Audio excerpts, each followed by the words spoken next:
Hello everyone, welcome to today's lecture, and today we'll be covering current affairs for the second week of March. So without wasting any time, let's just directly get into it. First topic of today we have is, it belongs to polity, which is GS paper 2, and a very important topic. The first topic itself is really important for our examination perspective. Every now and then you will notice in newspapers that there is something mentioned about governor or any kind of conflict between the governor and the CM. Even UPSC has asked this question about the same thing which I've just mentioned, this conflict thing about governor and the CM. So it becomes very important for our exam. Let's see why are we reading it today. We'll understand it with the perspective of the static portion as well as the current part. We'll understand both the aspects of this particular topic. Let's see. Like I always do, I'll be dividing today's lecture into two parts. First, we'll be understanding what is the context. What is the context of the entire news as to why are we reading it? And I have already told you why is this important for our exam. Second, we will be understanding about the entire issue. So about it, or the definitional part, or understanding the entire issue. Remember, this is important for both the exams, prelims as well as for mains. Okay. All right then, let's start it. Let's understand what is the context here, why it was in news. So recently what had happened, that the governor's address on the opening day of the budget session, we all know it happens, of the state assembly was mired or was stuck in controversy recently in West Bengal and Telangana. Okay? So this was the brief context about it. But what is more important for us to understand here is to know the context of, is to know, the entire thing about it, or to understand what governor's address is all about. Governor's address, it is mentioned in Article 176, Clause 1 of our Indian Constitution. Okay. Now, what does Article 176 says? Let me just take you here. Article 176, Clause 1, like I've told you, it talks about governor's address. And what exactly it says, that governor will be addressing both the house of the parliament, both the house of the parliament, that is, we know the houses, the Lok Sabha and the Rajya Sabha. Okay, so governor will be addressing both the houses of the parliament at the commencement of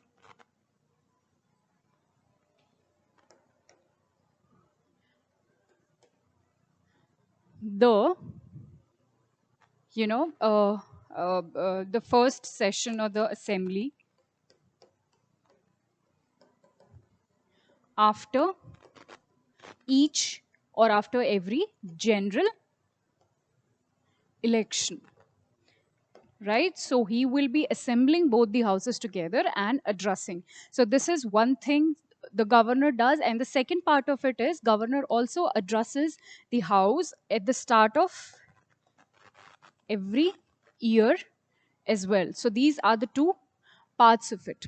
And this is precisely what Article 176 is all about. And this was the thing, and this was the issue, that this address only, it got mired due to some controversies in the state assemblies. All right. This, yeah. So this was about the current aspect of it, कि 176 governor's address hota hai. But if we talk about little bit static portion of governor, so governor, as we know, belongs to what? Belongs to state executive. We know this. Okay? Belongs to state executive along with, so what all comes under state executive? First is governor, like we have already studied. Second is the CM, and third is the state the council of ministers. So these are the three parts which comes under state executive. On the other hand, if you talk about, or if you see with respect to the state executive only, if you see the union executive, we will see president is one part, right? PM is another part, and Union Council of Ministers is the third part. Remember, whenever you are preparing the topic governor from any of your book, make sure that you prepare this topic, not versus, you prepare this topic in comparison with the president. Okay, you can also make notes of it, or you can, if without making any notes you are just reading your chapters, make sure that first you read governor, and then simultaneously, once you finish reading governor, you just jump to the chapter president. इससे आपका काफी comprehensively दोनों topics cover हो जाएंगे, and then you'll also be able to connect better, and you'll also be able to understand the differences at the state level and at the union level, right? So this is the right way of studying and retaining the thing. So make sure that you study this topic like this. Also, if we talk about governor, we know that he's the constitutional head, and this is precisely the controversy related with him, that he is the constitutional head of the state, but he is, what is very, very important, what is very major to be noted here is that he is not elected. इनको हम elect करके नहीं भेजते हैं, neither directly nor indirectly, right? President is elected, but governor is not elected, and that is why this is always there in the news, and is the reason why this is a controversial topic. All right, I hope this topic is now clear to you. I hope we have understood the contextual part of it as well as the static portion of it. All right, then moving ahead with our next topic of the day. The next topic is donate a pension initiative. All right, again, like I always do, I'll be making you understand the context as to why it was in news, and then we will understand about the entire scheme and the everything related to it basically. So the context was, recently it was launched by labor ministry. This is always important.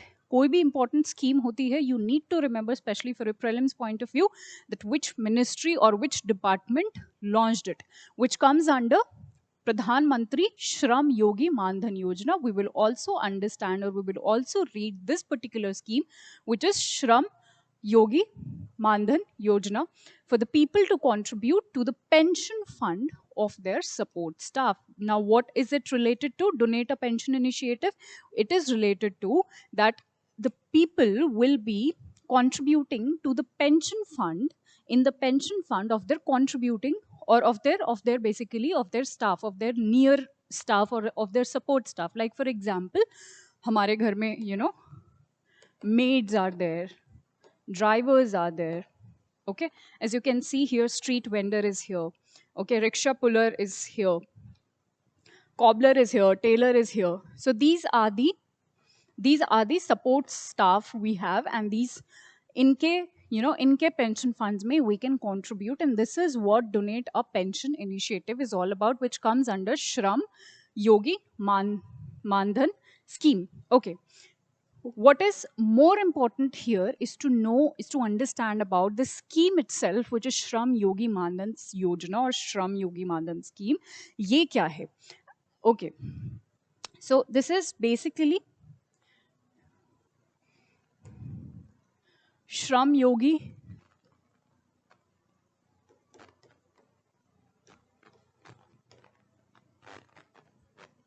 Mandhan Yojana.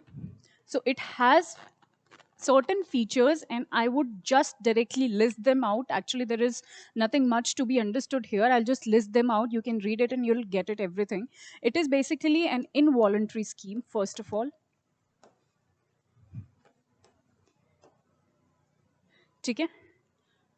Sorry, it is a voluntary scheme, not involuntary. It is a voluntary scheme. It is a voluntary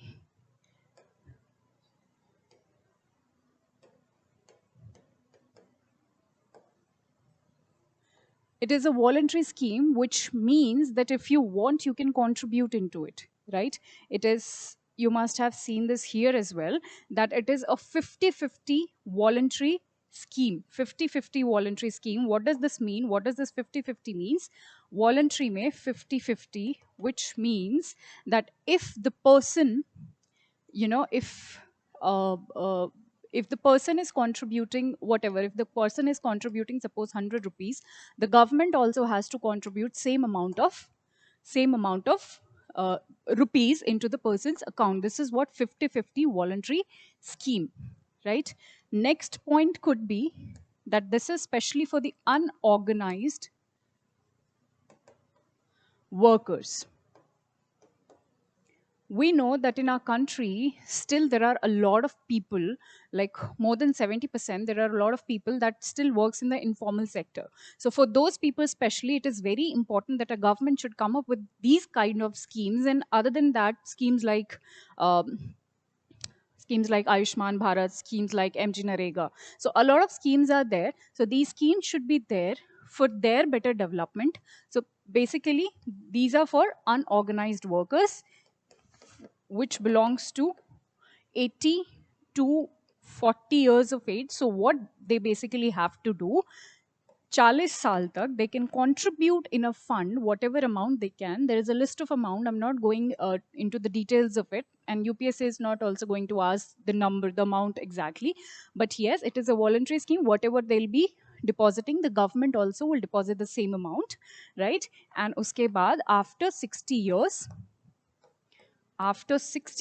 I mean, when the person will be of 60 years, that person will be given or will be paid 3,000 per month. But what you have to remember is, what is the most important point is that it is for unorganized workers, right? So these are some of the important points. Actually, there are many points. You can just open any monthly magazine or open any site. You can just read out those points. इसमें कुछ ज़्यादा समझाने वाला है नहीं actually. So I'm not going to give you the entire list of it. There is another point that the monthly income should be 15,000 or less.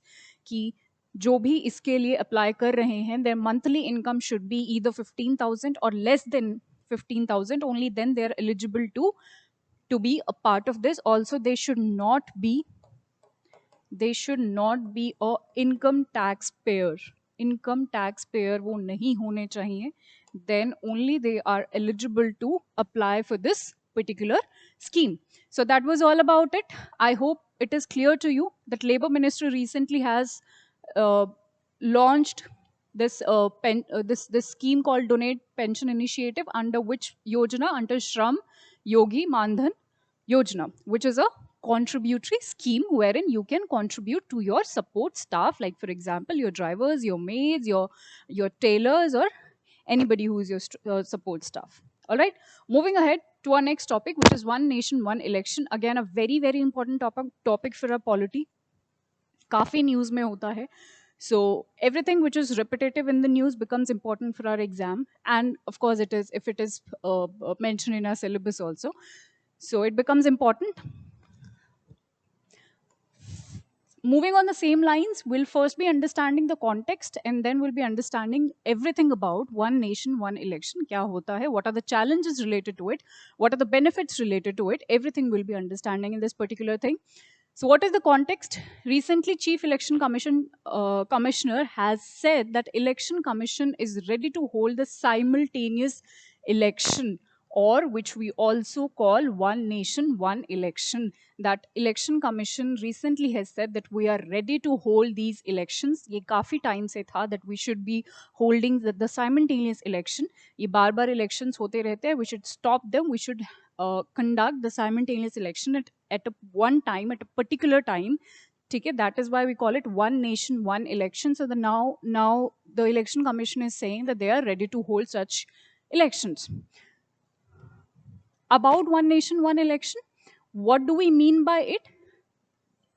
वैसे तो the word itself is self-explanatory. It is explaining everything to you, but still it refers to holding of election to the Lok Sabha, to the state legislative assemblies, to the panchayats, and to the urban local bodies simultaneously once in 5 years. So every 5 years, we do not need to hold the elections, differently or separately. We can hold the elections at one time of all these bodies I've just mentioned. This is what one nation, one election is all about. All right. But of course, there are certain challenges related to it. But before we come to the challenges, I want to take you into little past of one election, one nation, one election.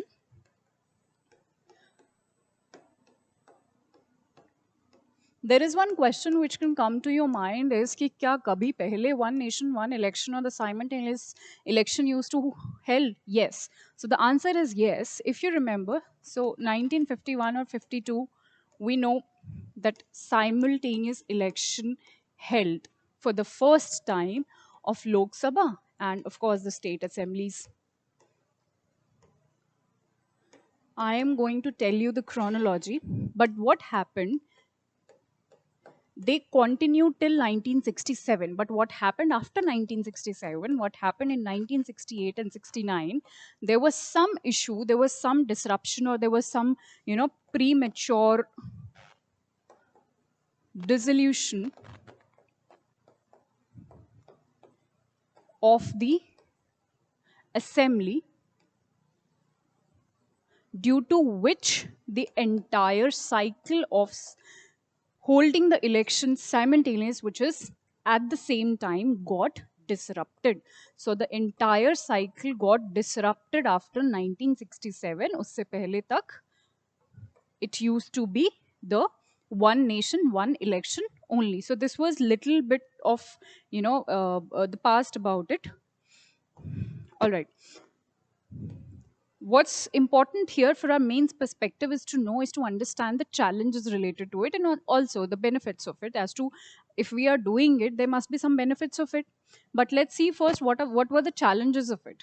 जो अभी frequently elections होते हैं, the present pattern I'm talking about, the frequent elections of the Lok Sabha, and then the state के जो elections होते हैं वो तो चलते ही रहते हैं, of different states at the different times. Okay. So challenges were massive expenditure. People or they used to they had to invest, or they need to pay a lot whenever they used to conduct any kind of election, and that is what massive expenditure is all about. If I tell you an exact figure, when in 1951-52 the first general election was held, it is said that 10 crore का कुछ खर्चा हुआ था. But if we talk about the 2014 वाला election, it is many times more than this figure. Now you can imagine, I'm not quoting the exact figure because that might differ and there is no exact source to it, but that's that's many times to this 10 crore. So you can imagine, it used to take a huge, it even in present scenario, it takes a huge toll in on our economy, and that is what massive expenditure talks about. Policy paralysis, definitely it also impacts the government's functionary. Okay, government functionary को भी ये काफी impact करता है, as the ministers and the government personnel are busy in conducting the elections and they do not really pay attention to the policies, and that is what we mean by policy paralysis. Okay, apart from this, if we talk about this thing only, if we talk about the challenge part only. So there is one more challenge I'd like to mention here. And that challenge or that disadvantage, you can say, that disadvantage belong to the regional parties. So a lot of critics are of the opinion that whenever a Lok Sabha or the general election will take place, people are of the mentality कि जिनको आप center पे vote कर रहे हो, they will be giving the same vote at the state level also to the same party. ठीक है, जहां वो जिस पार्टी को वो सेंटर पे वोट करेंगे, critics are of the opinion that people will be voting to the same party at the state level also, and hence regional parties are going to impact, definitely are going to badly impact due to this. This is also um, one of the, you can say, the disadvantage, but this is the disadvantage of one nation one election. Okay, this is not the disadvantage of the present situation, because presently it is a different situation. We are having elections at different span of time, right? Not at one single year or one single time. Now let us look at some of the benefits of simultaneous election or benefits of one nation one election. So what happens is there will be a governance and there will be a consistency. In short, there won't be any policy paralysis. People will be paying attention, giving their full time to particular policy or the governance, right? There will be consistency. ऐसा नहीं होगा कि हर 6 महीने में elections आ रहे हैं and you're not really doing your work consistently. So there will be a consistency. Then efficiency of the governance, again, it means the same, and expenditure will be reduced. Definitely, this goes without saying that massive expenditure हमें करना पड़ता था whenever we do the kind of elections which is present right now. But agar one nation one election will be introduced, then there will be a great or a huge reduction in the expenditure as well. All right, okay. Now if we look at some legal aspect of it, so there are certain changes or there are certain amendments we need to make to get this done, to get one nation one election be in place. And what are those? The first would be Article 83. Article 83 kya kehta hai? It deals with the duration of houses of parliament, which needs an amendment. Of course, duration of the house of the parliament needs to be amended, and actually we need to start everything from the scratch, in the sense we need to prescribe a base year where actually we need to start from. So definitely Article 83 needs an amendment. Apart from that, Article 85 also needs certain changes, and Article 85 talks about the dissolution of Lok Sabha by the president. Okay? Dissolution of Lok Sabha, so that we can start from a particular base year or start from the afresh. Article 172, it relates to the duration of state legislature, of course, because here we are talking about the elections of the Lok Sabha as well as the state assemblies. So it must need, it needs changes in at both the levels. Then next come Representation of People's Act 1951. Of course, this also needs to be restructured, and the powers of the election commissioner, or you can say a lot of other people who are in power, their powers also need to be restructured, especially the powers in the function of election commission of India, to facilitate what? To facilitate the procedure required for the simultaneous election. This is what ROP 1951 में एक slight change हमें चाहिए, which is pertaining to the power of ECIs. Otherwise, ROP 1951 is so huge, we don't need to change the entire thing, but definitely there are certain areas, there are certain portion we need to pay attention and needs changes there. Okay, to make this happen, to get this one nation, one election done. All right, moving ahead. Next topic is equalization levy. Again, this belongs to economy, GS paper 3. Very very important topic. अभी recently इसमें कुछ amendments हुए हैं, इसीलिए भी ये काफ़ी important हो जाता है. Actually this whole story I am going to tell you everything about it. Context हम समझेंगे, हम इसकी पूरी हिस्ट्री समझेंगे, इसके बर्थ से लेके अभी प्रेजेंट सिचुएशन तक. But first let's understand what is the context, why it was in news. So recently what had happened, our finance minister has justified कि हमने जो 2% equalization लगाया है on some of the multinational enterprises, that is fine and that is justifiable. Okay, so she has justified this 2% equalization levy. Now what is important for our exam is to understand कि ये होता क्या है, right? What is it all about? ठीक है, ये आया कहाँ से and what was its history. I'm not going to take too long about it. ठीक है, मैं आपको बहुत ही क्विकली बहुत अच्छे से ये समझा दूंगी, then you don't need to go anywhere else to read it, trust me on this.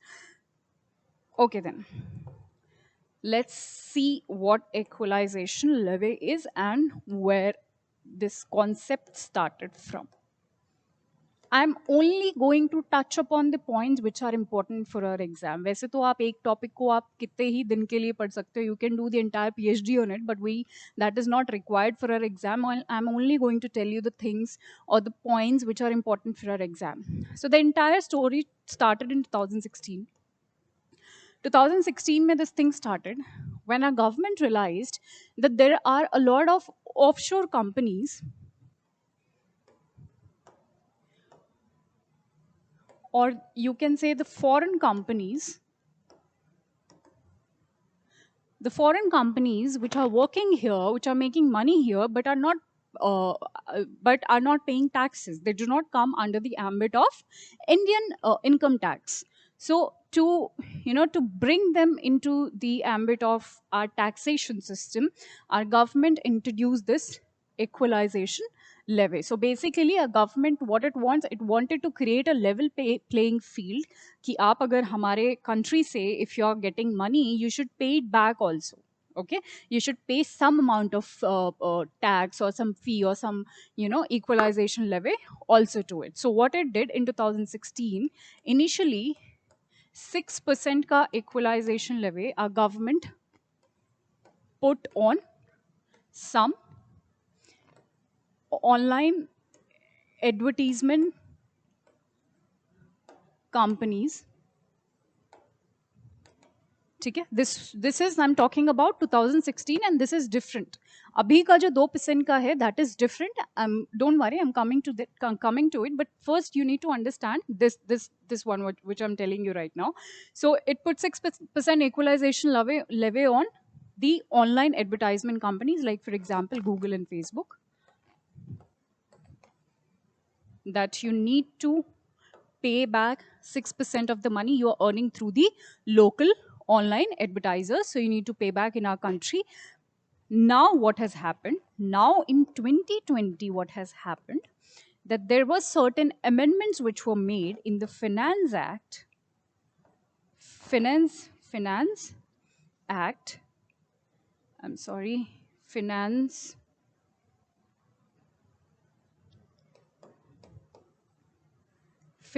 Act 2020. And what this says कि we have only, the government is of the point that we have only put the 6% equalization levy on the online advertisement companies or some of the companies. There are still many companies which are left, which are not covered under any of the taxation system. तो उनको भी हमें पकड़ के we should bring them into the ambit or into the box of that taxation system. And this was the basic idea behind it, and that is why to cover those leftover companies also, the government came up with this, made this amendment in Finance Act in 2020 and put 2% of equalization levy on e-commerce companies. Okay? That time e-commerce companies were left. Now it also put 2% equalization levy on the e-commerce companies as well, which are specially earning either 2 crores or more than it, जिनका 2 crore या उससे ज़्यादा turnover है, especially उन पे ये 2% equalization levy our government had put. All right, I hope it is clear to you. So it is basically the taxing the digital transaction, जो भी ऑनलाइन एडवर्टीजमेंट्स के थ्रू या जो भी डिजिटल ट्रांजैक्शंस हो रही हैं उनको टैक्स करना is called equalisation levy. And recently what had happened, Amazon को हमने we have put this on Amazon, and in 2016 we had already put 6% of equalization levy on Facebook and Google. So these were the company which we had to bring them into the ambit of our taxation system, and for that only our government did this. All right, I hope it is clear to you. Moving ahead to our next topic. Our next topic is UPI 123 pay. Okay, Let's just directly start this. What was the context of it? Recently RBI ने ये launch किया है UPI 123. This is a payment solution for the feature phone. Remember, this is for the feature phone. These are the features for feature phone. I've put a picture for your better clarity. These are the feature phones. Smartphone से transaction बहुत easily हो जाता है and we all have been using smartphone transactions from quite a while, but RBI has introduced the same function for the feature phones as well, and that is why it was in news. Actually, if you remember,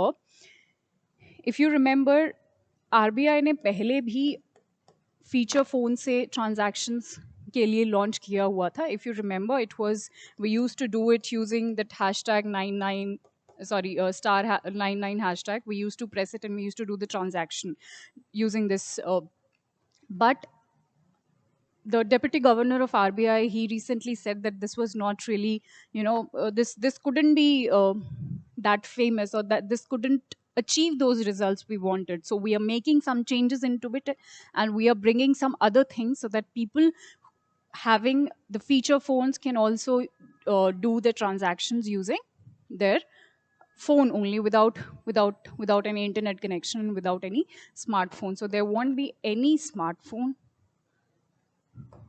there won't be any need for smartphone, there won't be any need for internet connection for these transactions to take place. Now you might ask, if there is no smartphone, if there is no internet, how these transactions are going to take place? Precisely for this, the RBI has introduced 4 features into UPI 123. RBI said that we are introducing 4 features, or the 4 ways through which any customer or anybody can do this online transaction. First is the miss call alert. So what is going to happen in miss call alert? You will be provided with a number. Any customer will be provided with a number. They need to give a missed call to that number, and that number will give a call back. Ask for your UPI PIN. So basically, it will authenticate everything. It will ask for your UPI PIN, and then the transaction will be done. Simple? Okay. Second is IVR. IVR technique. IVR is interactive voice response. You all must have made customer care calls in your lives. This is exactly the same. IVR is that customer care call only. So what we do, we call on certain number in this. Okay, they will give us the things to complete those formalities. They'll ask to press those buttons, and this is exactly like customer care call. Like it happens in customer care, we call them, they ask to press certain number, we press them, they keep giving us command, and hence the transaction finally will happen using their commands, and doing whatever they are saying. Third, we've done with miss call alert, we're done with IVR. Third would be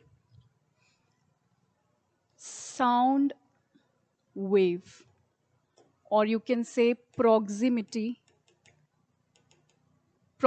to sound wave. I don't really think that this is going to be so much famous.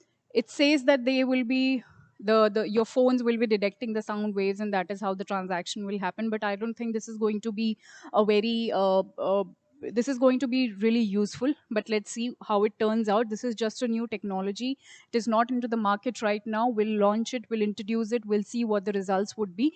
Okay, but as of now, these are the 3 things. And the fourth one, I think it is related to the SMS things, that you will be getting messages, or just a second. The fourth one The fourth one is app based functionality.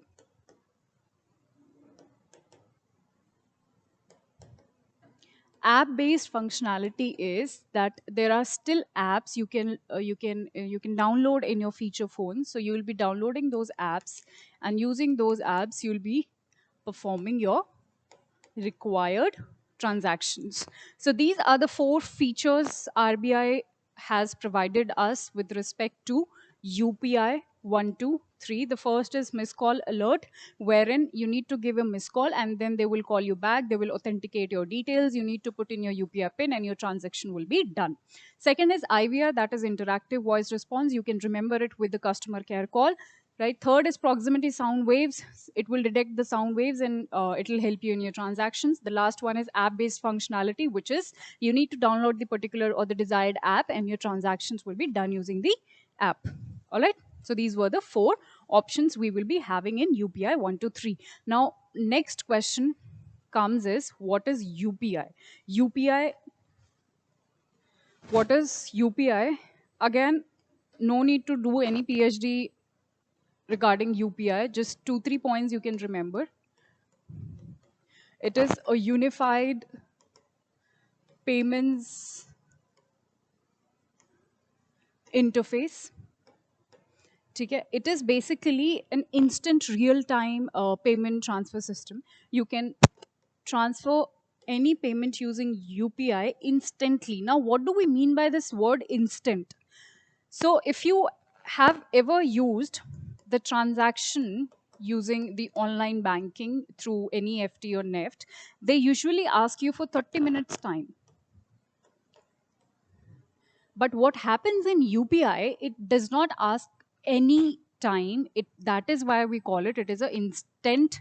It is a instant payment system, or it is an instant real-time payment system, because they will not ask you any 30-minute, there won't be any 30-minute lag, or there won't be any time lag. You just click and a transaction is done. Okay, it was developed by NPCI. We all know NPCI is an important body. UPSC has asked this question about NPCI, and there were other apps which was developed by NPCI, like for example Bheem, Rupee. NPCI के बारे में अगर हम जाने, it got established in 2008, right? And its headquarter basically is in Mumbai. So these were some of the points about NPCI. But yes, about UPI, this much is sufficient for our exam.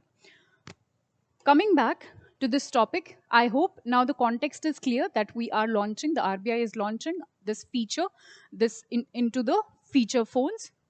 All right. And we have also studied about the entire technology as to what exactly they will be providing us so that we can do our transactions using the feature phone. And then we also read about what was UPI. Moving ahead with our next topic. Our next topic is promoting inland waterways in the country. Inland waterways in our country. We are promoting inland waterways from quite a while. We know that waterways is not just an amenity, it is a treasure, and we need to make use, the full use of the potential of the waterways has. We have been, since our independence, we have been focusing upon building more and more roads, or the road, the connections. But we also need to pay attention. This is the time that we pay more and more attention in building the waterways, or utilizing the full potential of the waterways. And on the similar lines, we are doing this thing. We are promoting it. We are promoting the inland waterways. In today's lecture, in this slide, we will be understanding what are waterways, and what exactly it was in news, what is the recent outcome. So the context briefly is, there is a place Pandu in Guwahati in Assam. So it has recently received a food grains, FCI ने कुछ food grains भेजे थे from Patna to Guwahati. Let me show this to you in the map. So it started from here. It started from Patna, ठीक है, right? And through Bangladesh, this point. This is the inland waterway.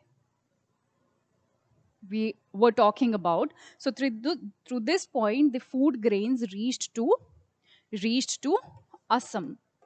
There's a place called Pandu in Assam. Assam's Guwahati mein ek place hai. So recently, this is the development we did. We know this is National Waterway 1. We know this is National Waterway 2.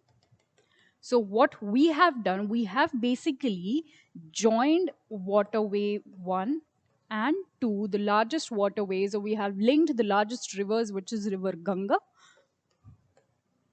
and River Brahmaputra. ठीक है, हमने इन दोनों को we have joined it, and we are trying to utilize the full potential of the waterways by joining them and by moving our things from one place to other. So this is exactly what it is mentioned here, that we have connected waterways 1 from 2. Okay, yes. So this is what we have done. If we, the next question in your mind could be that how come we can do this? I mean, this portion from where we have linked the entire thing does not belong to India. This does not belong to India. This is a part of Bangladesh. Yes, we have did all of it via Bangladesh. So you can ask that how come we can use the territory of Bangladesh? So for this, I'd like to tell you that there was a protocol which was signed between Indo-Bangladesh or India and Bangladesh in 1972. It also got renewed. It got renewed in 2015. 2015 में इसको renew भी कर लिया गया था, and using the same protocol we are able to do this. We are able to use their territory and we are able to take their help. And it's not that they are only just helping me, they are also getting helped through this. So yes, due to this protocol only, we are able to join both the national water highways and utilize the full potential. Okay, the next question could be, okay, suppose it's okay that we have did this, but what could be the significance of it? What could be the importance of it? कि हमने ये कर तो लिया, but why we did this? What is the importance of it? There are actually many importance. We can divide their importance into many parts. First of all, we know that if we have a direct waterway connection in the northeast region, it will be good for the northeast economy. Their exports will boost.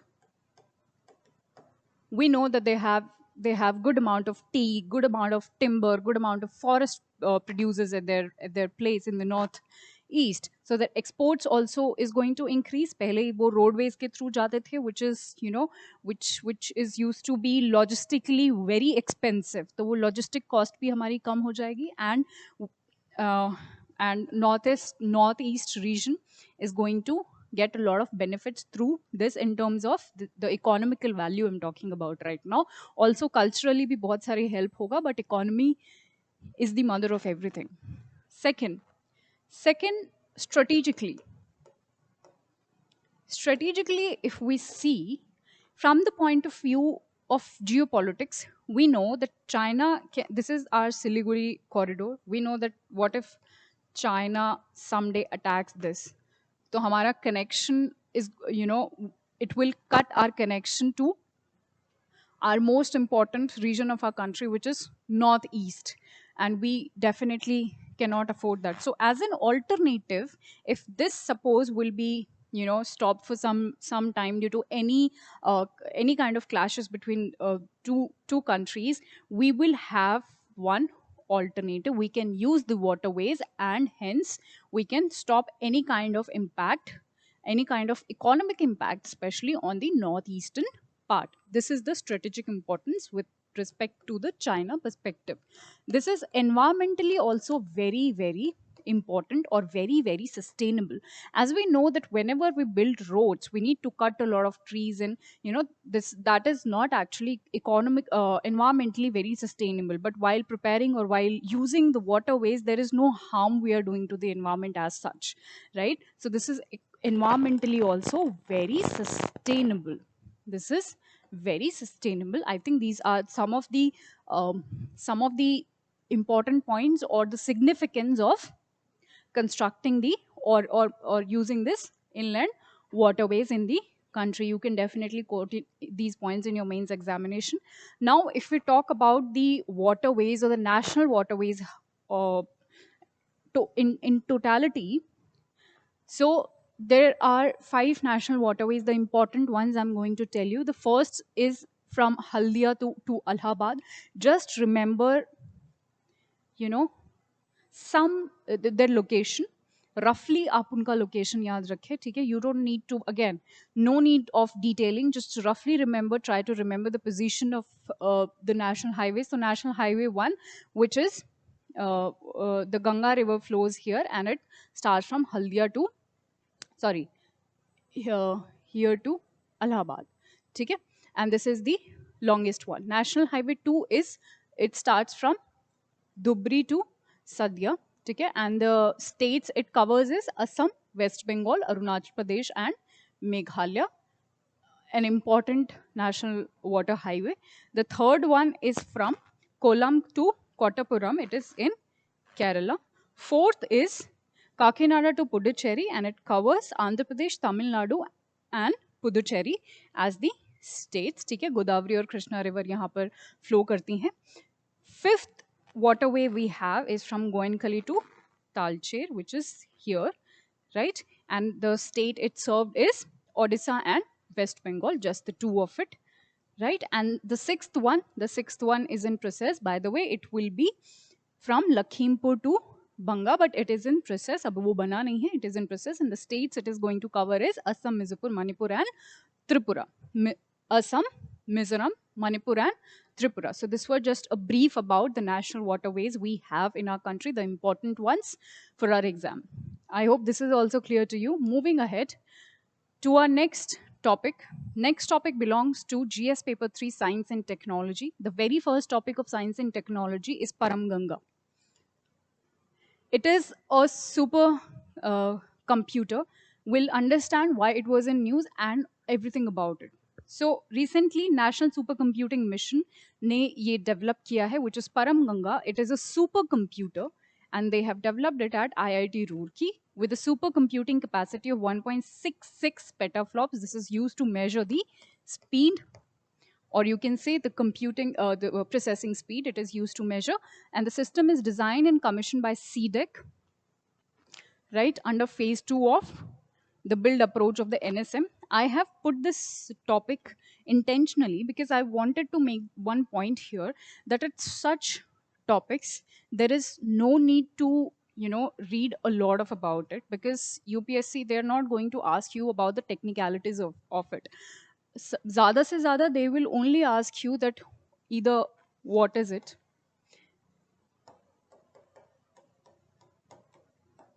they will give you option as to what Paramganga is. Is it a waterway, or is it a computer, or is it some kind of drone or something? So you just need to remember that it is a supercomputer. So at such questions, there are such questions जिनका हमें अगर पता होता है तो we just put a tick there. Otherwise, we should move ahead to the next question.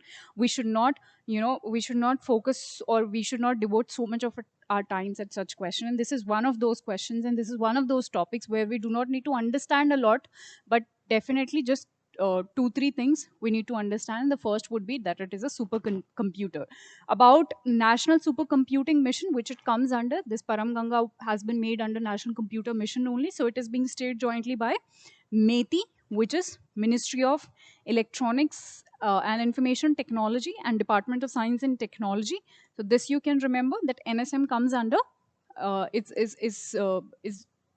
the effort of 2 ministries, which is METI and DST, which is Department of Science and Technology, and is implemented by CDEC. We have already talked about, and IISC, which is Indian Institute of Science. So these things you can definitely remember. They might directly ask you, UPSC can directly ask you about that, who all are associated with NSM or National Supercomputing Mission. Nothing more than that you need to remember pertaining to this topic.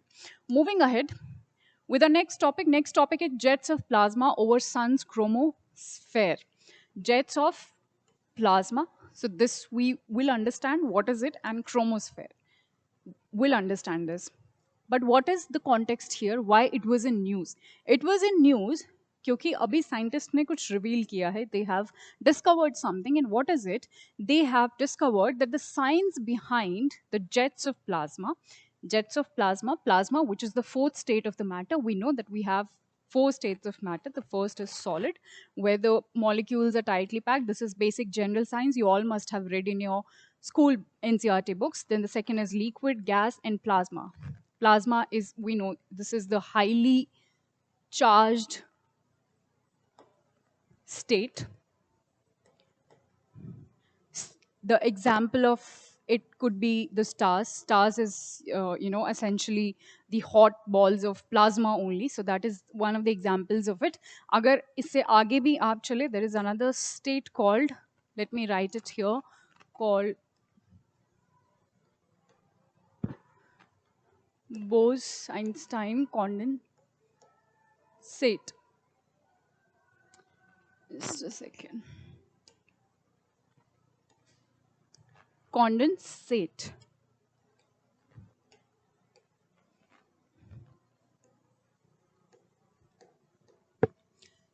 How they have made this? It was basically made in 1995, and they have basically cooled the element called rubidium to such a temperature that we got this another state called Bose-Einstein condensate. But we're not going there. Since we were reading this, I just thought to tell you this, but we're not going there. We will stick to our topic. That what has happened recently, astronomers they've conducted an experiment to understand the science behind this. Okay?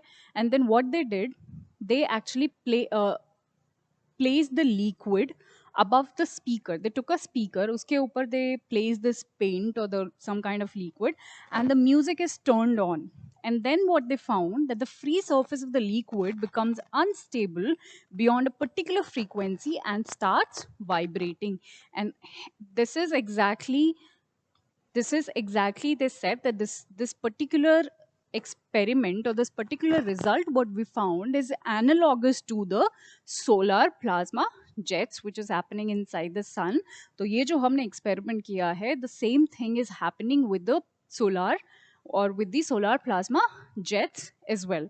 If we talk about the chromosphere, these are the layers of the sun, wherein this is the core, this is the radiative zone, uske upar this is the convection zone. If you see here, the outer layer is called chromosphere, uske bahar bhi the outermost is the corona, but this is the chromosphere. These are the layers of the sun, right? So this was about jets of plasma over sun's chromosphere. Moving ahead with our next topic. Next topic is argon 40 in lunar exosphere. Argon 40, we know this is what? This is a noble gas. तो argon 40 अभी हमें मिला है in the lunar exosphere. Lunar is related to what? Is related to moon. Moon के exosphere में we have found argon 40, a noble gas. But let's understand how. Let's understand how. Contextually अगर हम बात करें तो a payload of Chandrayaan 2, we will read about the Chandrayaan 2 as well, do not worry about that, but there was a payload in Chandrayaan 2.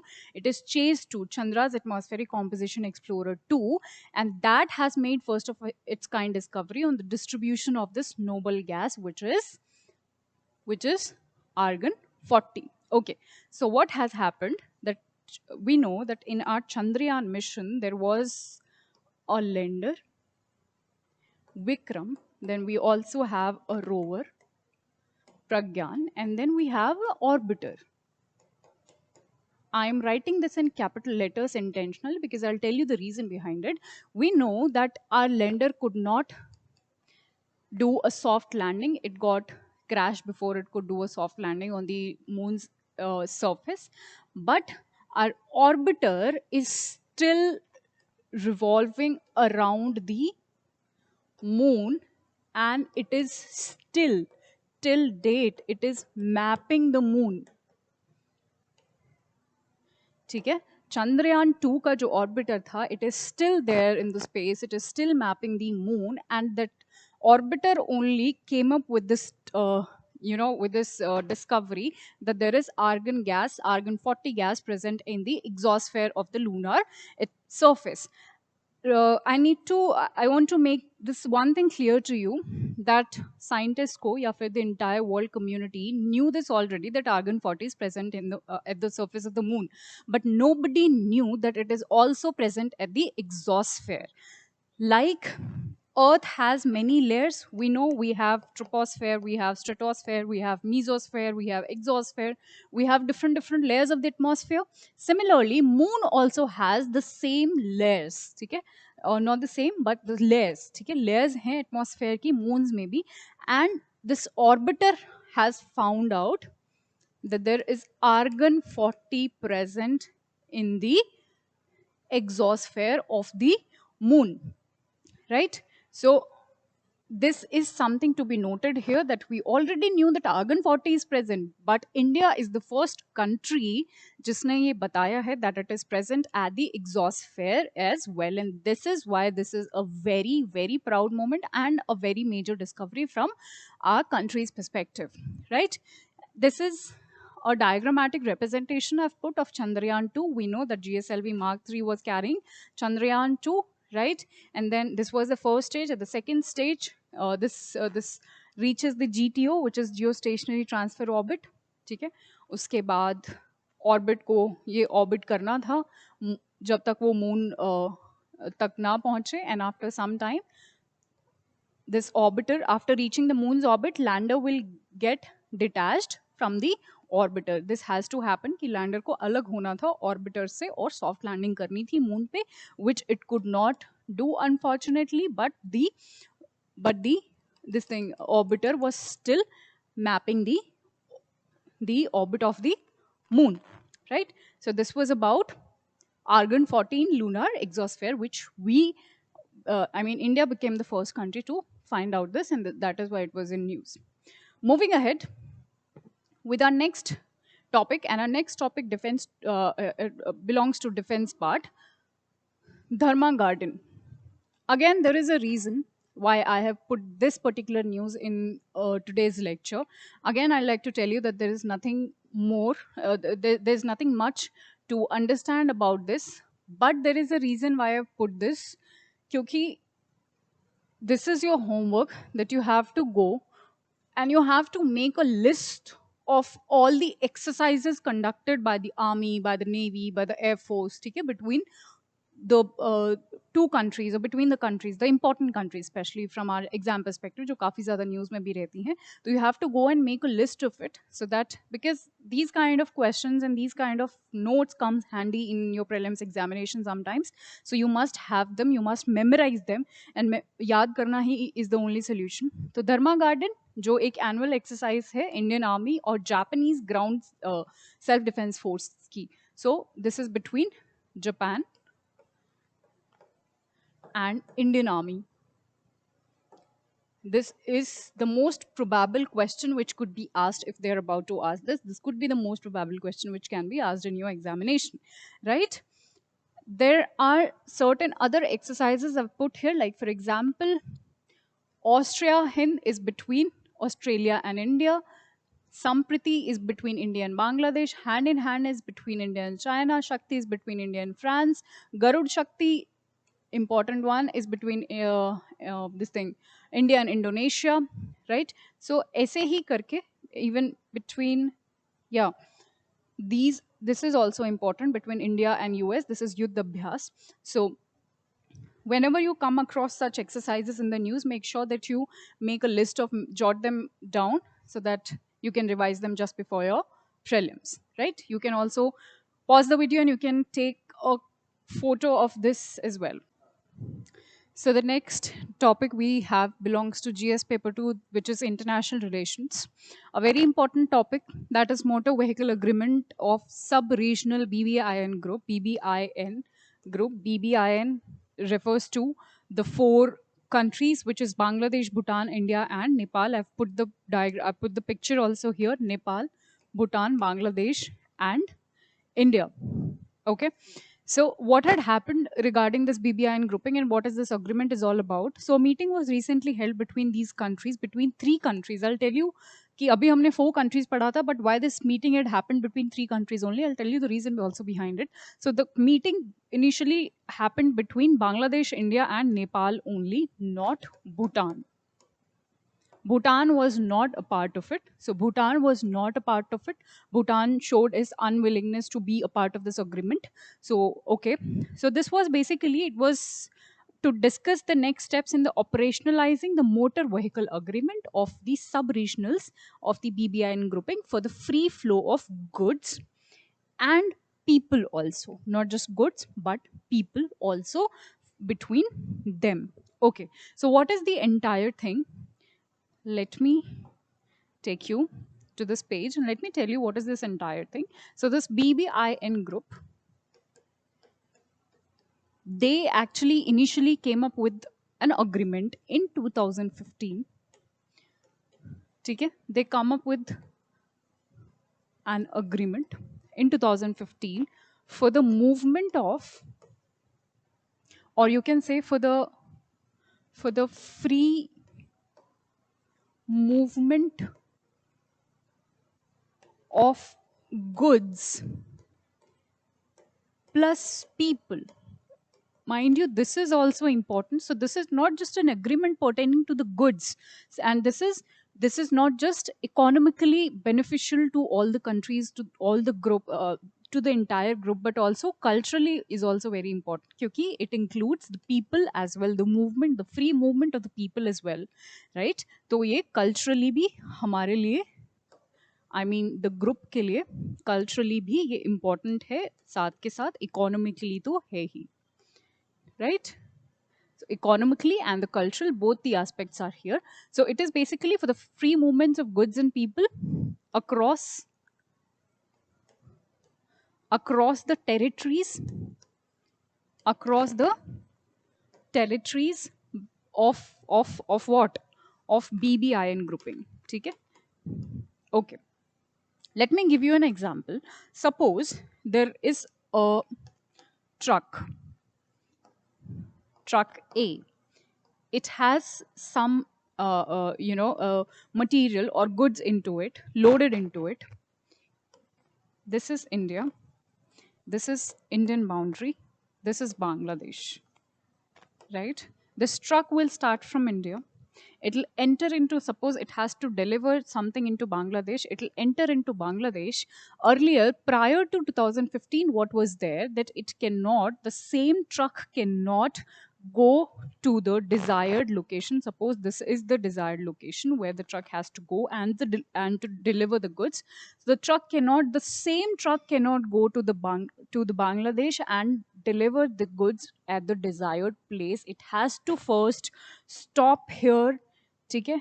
The new truck will come, or the new vehicle will come, vehicle number B will come, the entire thing will be shifted to the new vehicle, the entire thing will be reloaded to the new vehicle, and then it will take it to the desired location. This was prior to this agreement.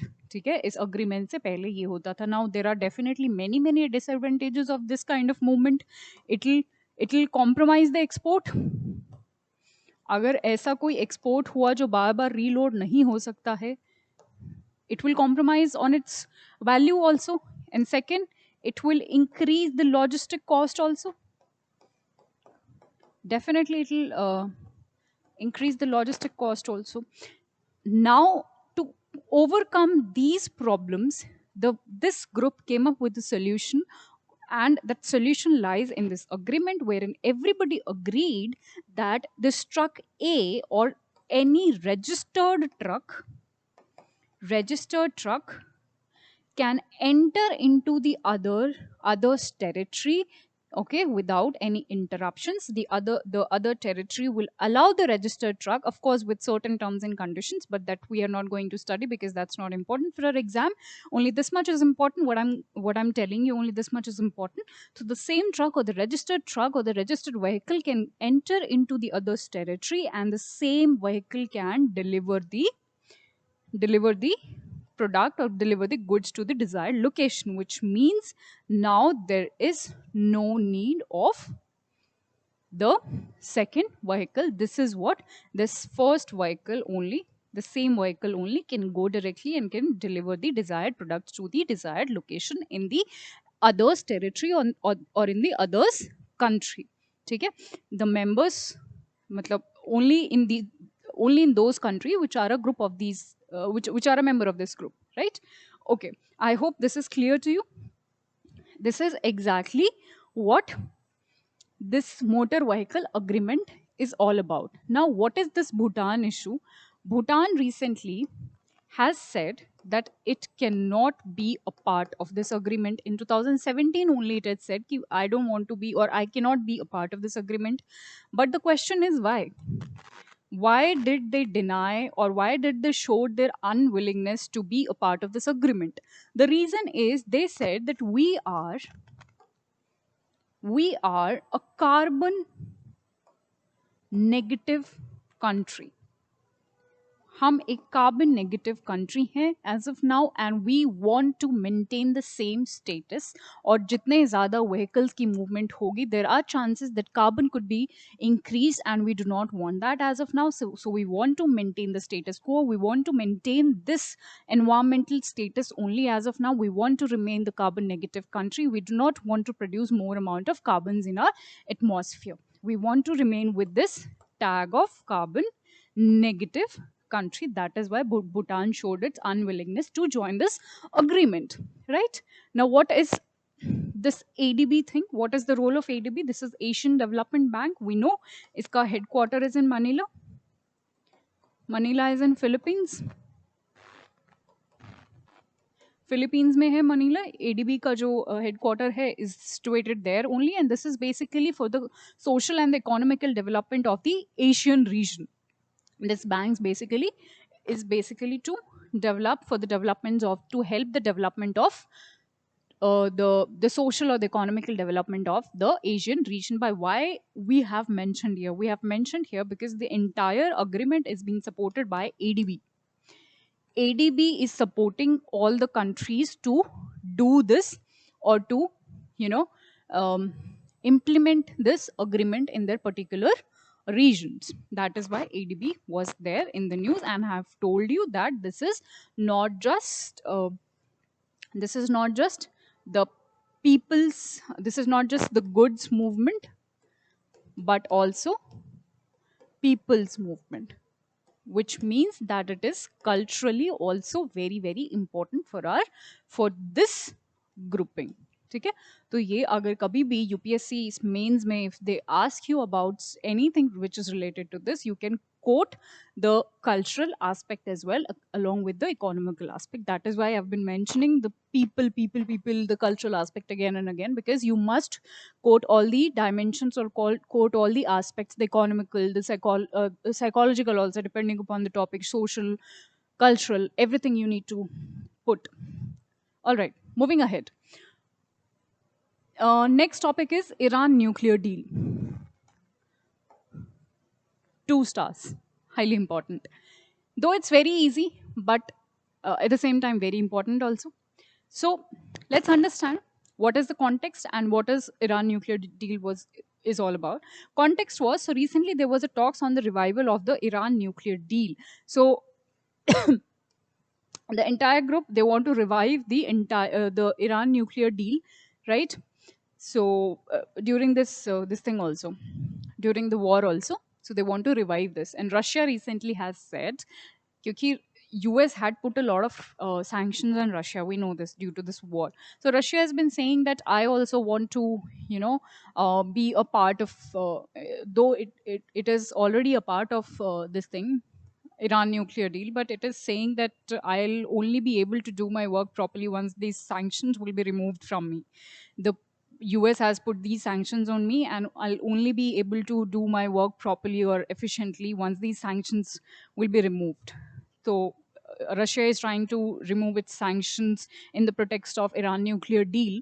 This was precisely the context. But again, what is more important for us for our exam perspective is to understand JCPOA, JCPOA, that is Joint Comprehensive Plan of Action. Ye kya hai? So this is basically this was basically a this was a discussion, or you can say this was a result. Sorry, yeah. This was a result of prolonged discussion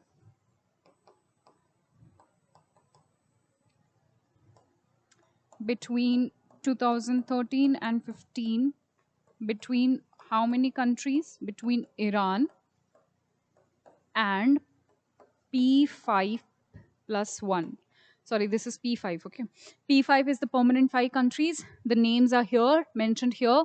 US, the biggest partner, China, France, Germany, Russia, and UK. Okay? These are the country, plus there is one another member that is not a country, it's a union, European Union. So P5 plus 1, that one is EU. Okay, so this was an agreement between Iran and these countries, right? So this was an agreement. It came in 2015. We know. And what happened in this?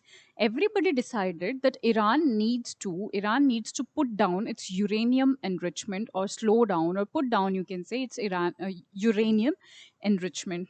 Iran ko basically they want to stop from making nuclear weapons or the uranium, because we know to make nuclear weapon, uranium is the most important element we need. So basically everybody wanted Iran not to make, or not to reach at a stage wherein it gains all the ability to make a nuclear weapon. That is why all of them came together and got Iran into their confidence that it should not do this, it should not enrich its uranium, and further stopping Iran from making nuclear weapons. Okay, so Iran also agreed to it. Iran said, okay, I will not be doing this. I'll only be using nuclear to produce the electricity in my country. I won't be enriching it to such a level that it gains all the ability to produce the nuclear weapon, to make the nuclear weapon. Iran also agreed to it.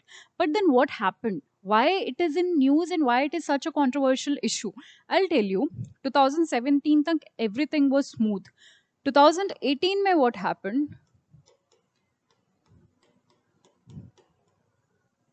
2017-18, when Trump came, he withdrawn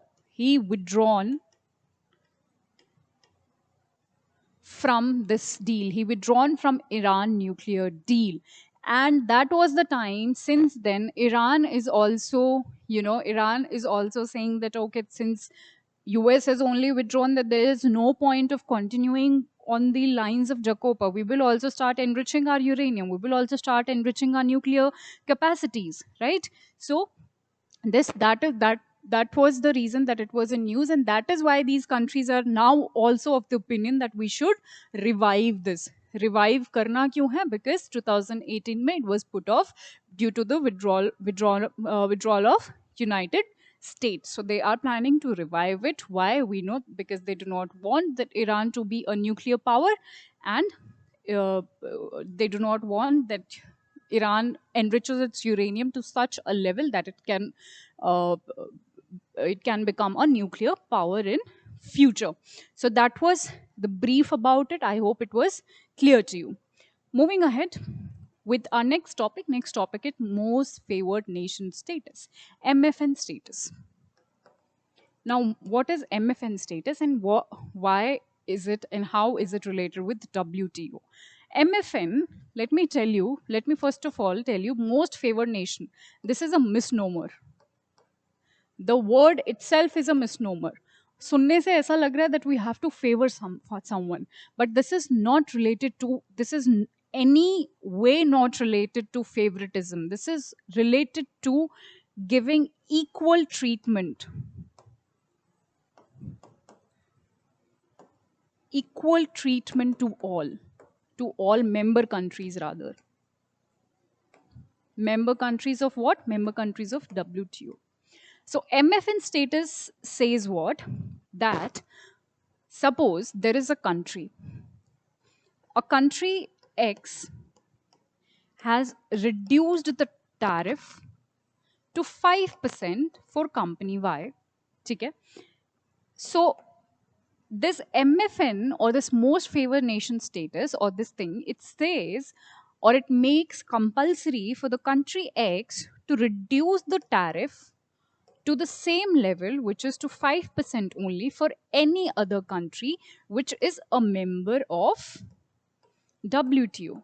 कि अगर आप Y के लिए 5% tariff कम कर रहे हो, you have to do it with all the member countries who are a part of WTO. This is what most favored nation, that you have to keep everyone at a equal level, or you have to keep everyone at par. You cannot discriminate between the two countries, right? This is what MFN status is all about now. But what was it? Why was it in news? Because United Nations and the European Union, Britain, Canada, Japan are planning to move jointly to revoke Russia's most favored nations status over its invasion over Ukraine. So due to this war only, all of them are planning कि most favored nation का tag हम Russia से वापस कर ले. They are planning to revoke it, and that is why it was in news. Like I have told you, it is the equal treatment. It is not favoritism. It is the equal treatment to all the countries who are a part of WTO.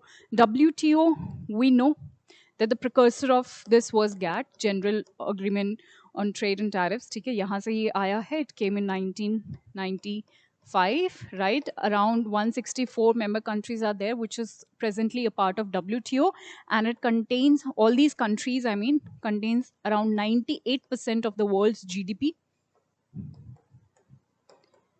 All these 164 countries. So this was briefly about WTO, और इसका headquarter is in Switzerland. Okay, headquarter is in Switzerland, the headquarter of WTO, right? So this was about most favored nation. All you had to do is just you had to understand the meaning of it. It is about giving equal treatment, not any kind of favoritism. And also a little bit about, we've studied about WTO. Moving ahead with our next topic, which is Geneva Convention during war time. Again, very important. Actually, ये बहुत सारे topics though is because they are in news because of this war, the ongoing war between Russia and Ukraine. For example, MFN was due to this. Then Iran nuclear deal was due to the war only, because somehow due to the war only, Russia was related to it. Russia was involved into it. Geneva Convention is also because of the war only. So a lot of topics are coming because of the war, the ongoing war situation only. All right. What is the context? Recently, Russian armed invasion, we know they did in Ukraine. This which started in February 24, has set off a steady escalation in the hostilities on the Ukrainian soil, and many cases civilian infrastructure ko bhi, non-combatants ko bhi have been impacted. All of them have been impacted. There are growing concerns surrounding the issue of human rights violation. So I think you must have gotten an idea as to what Geneva Convention is little related to. It is related with the human rights violation. जहाँ पर भी human rights का violation होता है या पहले भी हुआ है, there Geneva Convention came. About Geneva Convention, this is again important. We will understand Geneva Convention is a body of public international law, जिसको हम humanitarian law भी बोलते हैं, जिसका purpose is basically to provide minimum protection, standards of humane treatment, and fundamental guarantees of respect to individuals who becomes the victims of armed conflict. And those individuals could be prisoners of war as well as the civilians. So we have to address this issue, and we have to provide the humane treatment to civilians as well as to the prisoners of war, especially during the war. Let me take you to the past of it, or to the history of it. So this Geneva Convention actually started when? Actually, it started way back in 1864, but it was very weak back then. It was not, the provisions were not really clear. It was not so strong. The provisions were really not so strict. So nothing as such happened here. Then it got, amended, and certain changes were introduced in the Hague Convention. Again, it is related to the Human Rights Convention only, right? And then again, it got revised in 1920, जब World War I का time था. It got revised again, and finally 1949, we know, after the World War II, the strict, or you can say the strong, you can also say the clear provisions of what, of Geneva Convention came into place. So the revised Geneva Convention 1, Convention 2, 3, 4, all of them came into place just after the World War II happened, because there were a lot of cruelty we saw during second World War II. There was a, you know, a lot of civilians were killed, a lot of prisoners of war were treated so poorly, so badly, that we had to come up with the strict provisions, and that was exactly the reason the came up with Geneva Convention. And right now it is in the news only because of the war kind of situations only. So what is it demanding, or what is it saying? That even now the civilians or the prisoners of war should be given a humane treatment, should be given a proper treatment, even if the war is ongoing. You cannot treat them like animals. You have to you have to keep in mind the human rights and act accordingly. This is being said by the to for the enemy countries. Okay, so it is about the human, giving the human treatment. All right, so this was about Geneva Convention and a brief history with the taglines, I mean with the, or you can say, sorry, this is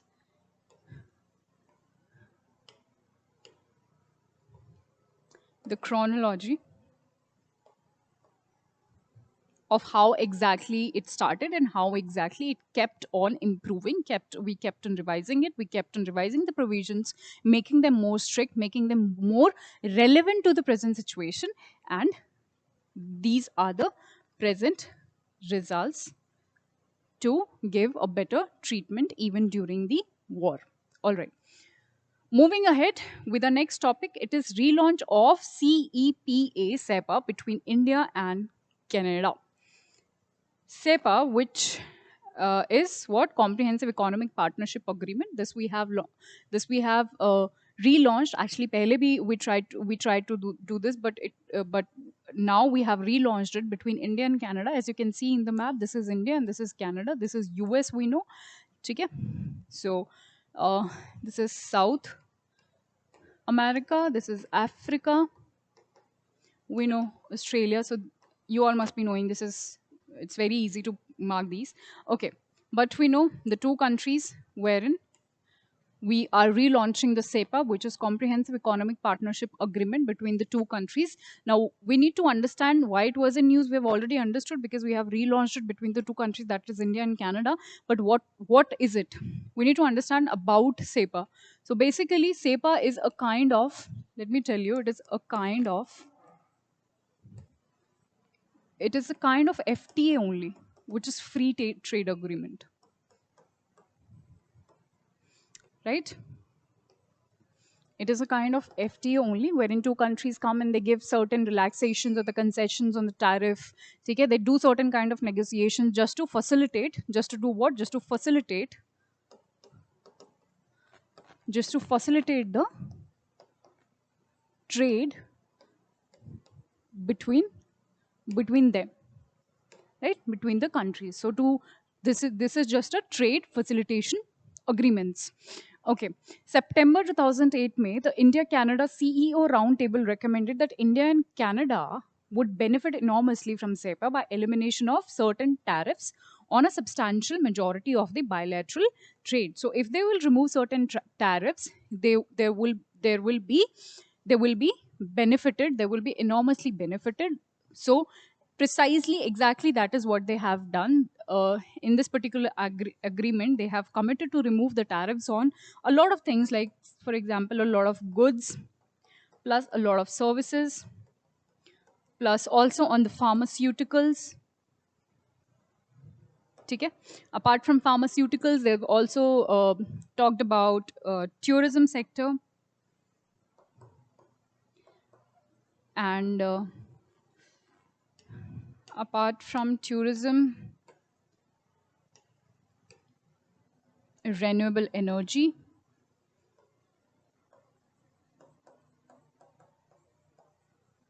Renewable energy was the sector they've talked about removing the tariffs. Okay?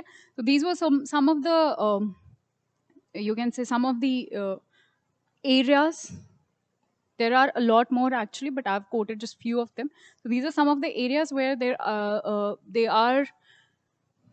are talking about removing the tariffs or reducing the tariffs or having those consensual talks or those negotiations between the two countries so that the trade or the economy could get enormously benefited. I mean, both the countries I'm talking about. So this was basically SEPA between the two countries, which is India and Canada. All right. Next topic is social issues, which is again GS paper 2. And we have a very important, again, a very important topic this week, which is United District Information System for Education Plus. We also call it UDICE Plus.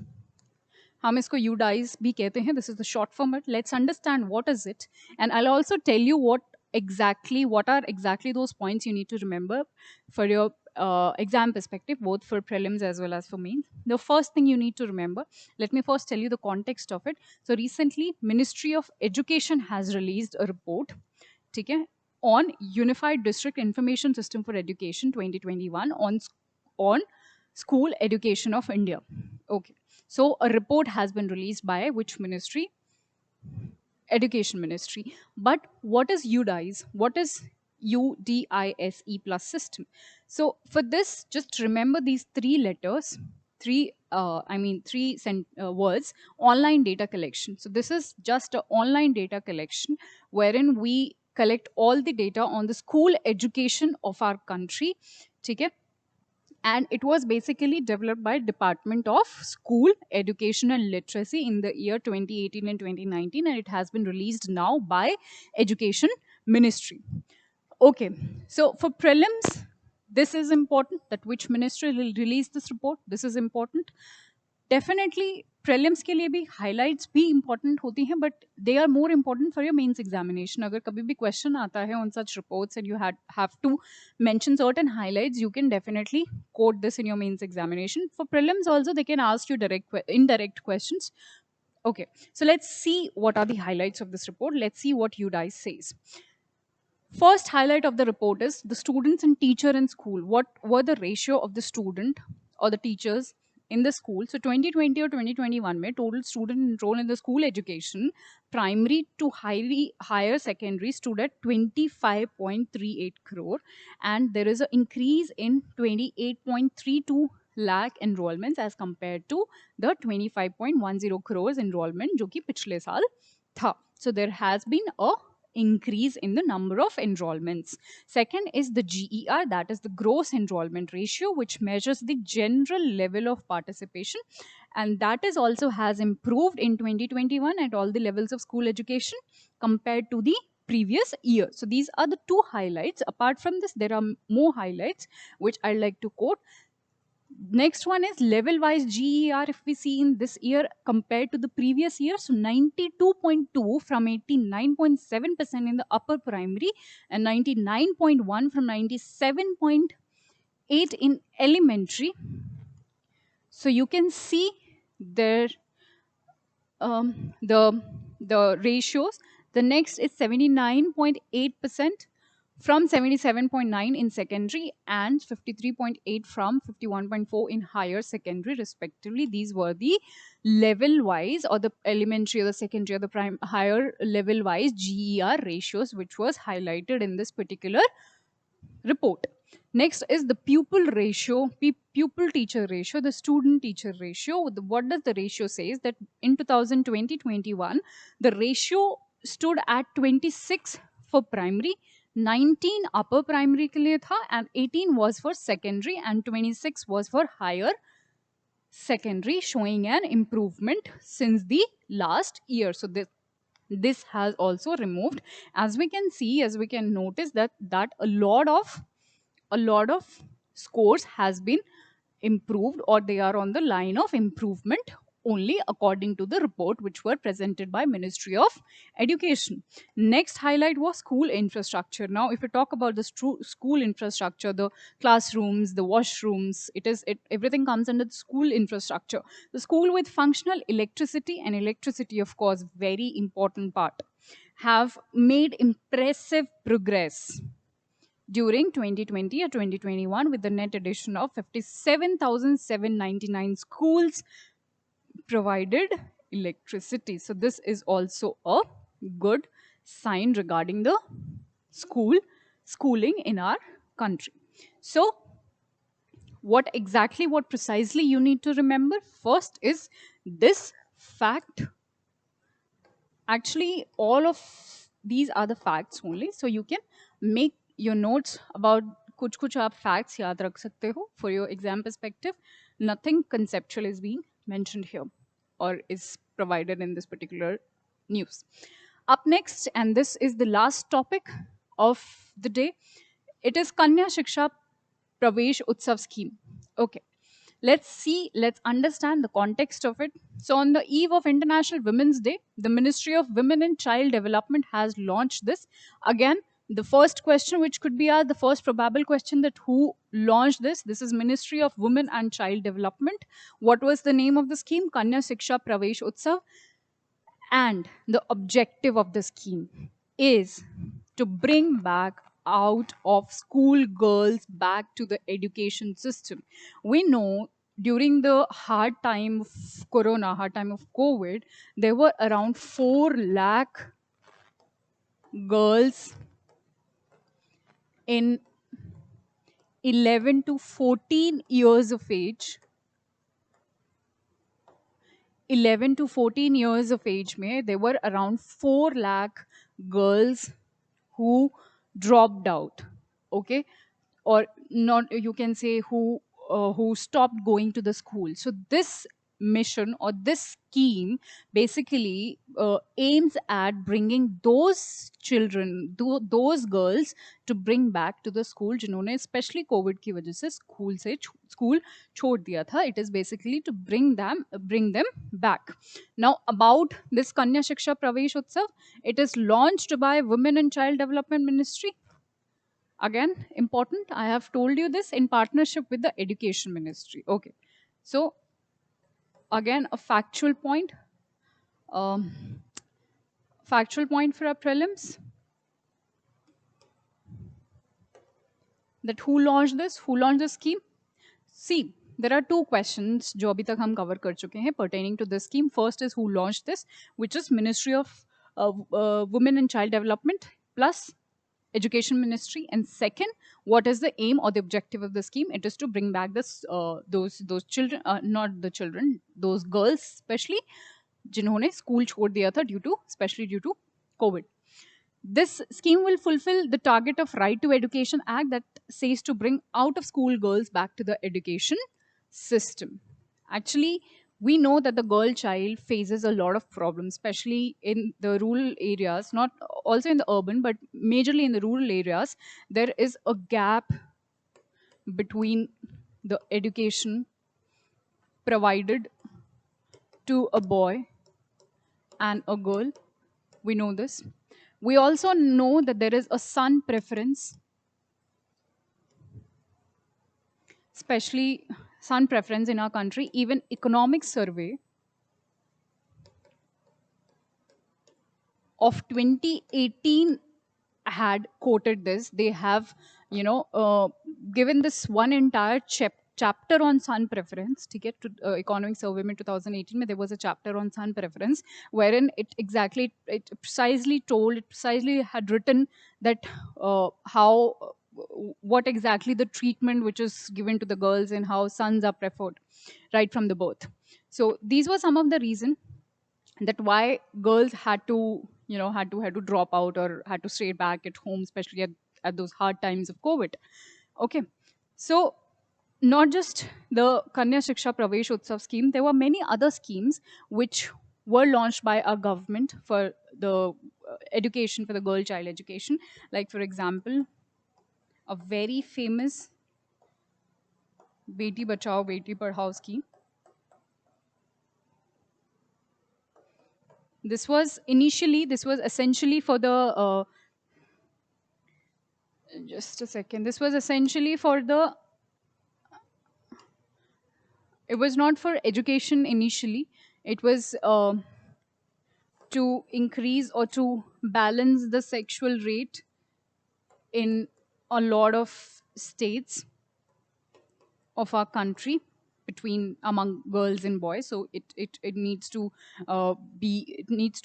be at par, this rate. That was the reason why this scheme was launched. But gradually education also became a part of it. Education also got included in this. Second could be Sarva Shiksha Abhiyan.